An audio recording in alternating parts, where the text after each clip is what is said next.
Se réveiller entre 3 heures et 5 heures du matin est souvent considéré comme un moment spirituel puissant. Dans la Bible et dans la tradition chrétienne, ces heures sont associées à la prière, à la révélation divine et à la bataille spirituelle. Voici 3 choses essentielles à faire si tu te réveilles à cette heure. 1. Prier et intercéder. Ces heures sont souvent appelées l'heure de la visitation divine. Dans Marc 1er 35, il est dit que Jésus se levait très tôt, avant l'aube, pour prier. Se réveiller à cette heure peut être un appel à prier pour soi-même, pour sa famille ou pour des situations spécifiques. C'est un moment où l'esprit est plus réceptif à la voix de Dieu. 2. Écouter et méditer la parole. Dieu parle souvent dans le silence de la nuit. Dans 1 Samuel 3,10, Samuel entend la voix de Dieu alors qu'il est couché. Si tu te réveilles spontanément à cette heure, prends un moment pour lire la Bible ou méditer sur un verset. Dieu peut vouloir te révéler quelque chose d'important.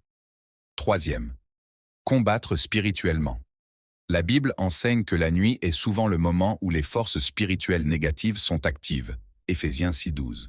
Se réveiller entre 3 heures et 5 heures peut être une invitation à prier contre les attaques spirituelles, à proclamer la victoire de Christ et à renforcer sa foi. 4. Le service et l'amour du prochain. Servir les autres est une manière d'exprimer l'amour de Dieu. Matthieu 25,40 nous rappelle que ce que nous faisons pour les autres, nous le faisons pour Christ. 5. Le silence et la solitude avec Dieu. Prendre du temps seul avec Dieu permet d'écouter sa voix et de se ressourcer spirituellement. Jésus lui-même se retirait souvent pour prier seul. Luc 5,16. 6. Le jeûne et la consécration. Comme nous l'avons vu précédemment, le jeûne est une pratique puissante pour se rapprocher de Dieu et recevoir des révélations spirituelles. 7. La confession et la repentance. Reconnaître ses fautes et demander pardon à Dieu est essentiel pour avancer spirituellement.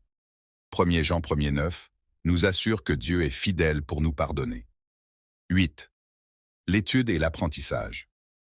Lire des livres chrétiens, écouter des enseignements et approfondir sa connaissance de la foi permet de grandir spirituellement.